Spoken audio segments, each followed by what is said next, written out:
So today is day 3 or 4, I don't know.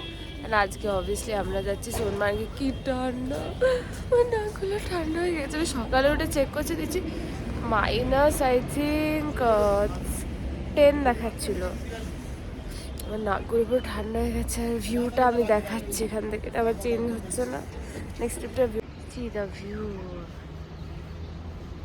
এটা হচ্ছে মার্কেটটা, মার্কেটের নামটা একদম ডেসক্রিপশানে লিখে রাখবো। এই মার্কেটটা অনেক কিছুই পাওয়া যায়। কালকে তো একটু দেখানো হয়েছে, আজকে ইভিনিং অবধি আরও দেখানো হবে। And best places for food ওরও। তো আমরা সোনমার্গে হাফওয়ে এসে গেছি, একটু ব্রেকে দাঁড়িয়েছি। পাহাড় খুব সুন্দর এখানকার ওয়েদার। আমি সকালে উঠে দেখছি -7, বাট -7 মতো ফিল হচ্ছে না, খুব আরাম হচ্ছে এখানে উঠে। গাইস, এটা যে কি গান আমার ইমপ্রেস হলো শোনার পর।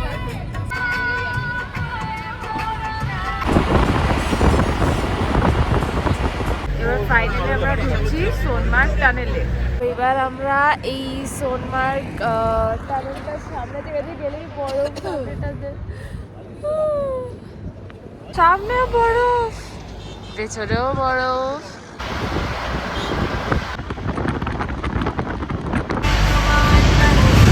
ফাইনালি আমরা বরফের মধ্যে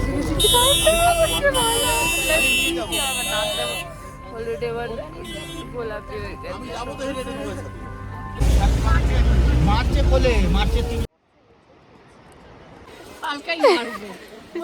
এই দেখি দেখি দেখি দেখি, তোমরা খেলো দেখি।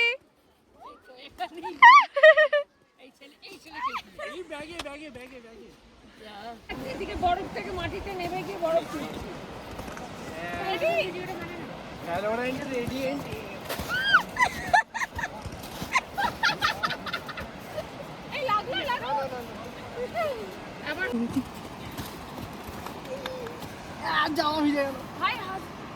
এই জায়গাটা আসার জন্য সোনমার্গে কয়েকজন এজেন্ট থাকবে।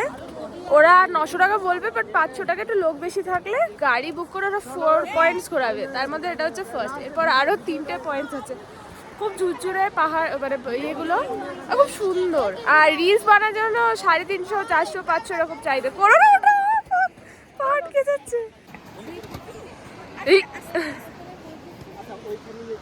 কিছু লোককে দেখে আমার মনে হচ্ছে আমি বোধহয় পাগল নয়, আমার ঠান্ডা লাগে না। This is the second point, Sonmarg snow point. দেখি এটাই 0 পয়েন্ট, একটু এগিয়ে।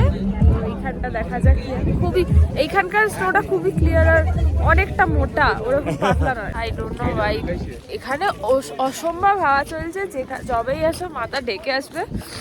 আর আমি জানি না কাপলরা কেন কাপলের প্যাকেজ বুক করার। আর এখানে শাড়ি ফাড়ি পরে শুট করছে।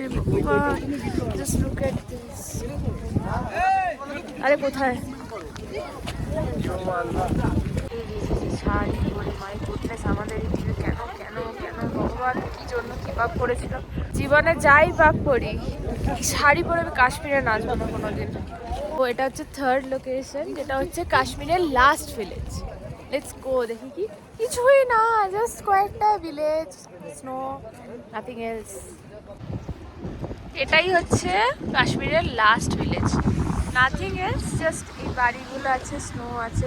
বাড়িগুলোর সামনে এত স্নো, ভগবান জানেন এরা কি করে বেরোবি করে।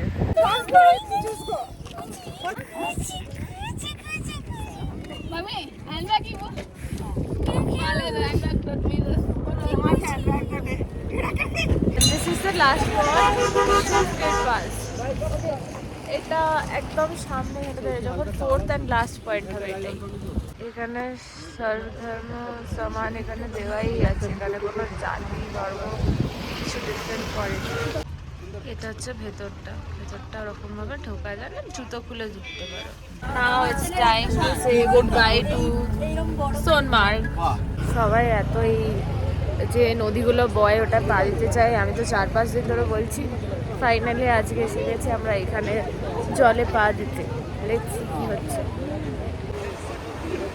এই যে এই জলটা, এটা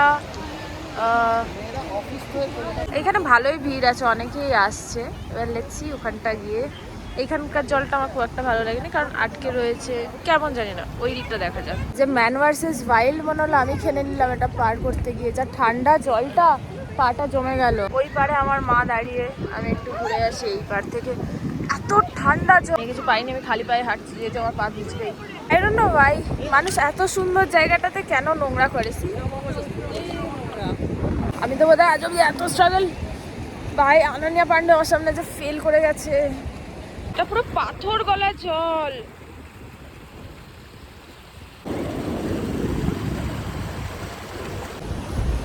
ফাইনালি বিয়ার গ্রিলসের স্বপ্ন আমার পুরো হয়ে গেছে। এখানে র্যান্ডম কিছু মানে লোকজন ছিল যারা হেল্পফুল, আবার তারা ছবি অ্যান্ড ভিডিও তুলে দিয়েছে। এবার আমি শিখবো, আমার পা জমে গেছে। এবার আমরা নেক্সট ডেস্টিনেশন যাচ্ছি খাওয়ার ব্যবস্থা আছে না? Not that interested, I am tired. Let's see কেন এটাকে সুন্দর বলা হয়। হাজরত বালে ঢোক, আমরা ঢুক। এটা কি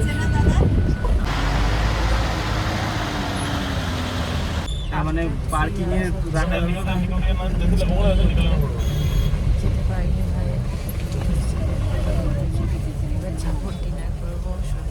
জায়গাটা তো চেনা চেনাই লাগছে, সামনে নামিয়ে দাও, এগিয়ে যাই।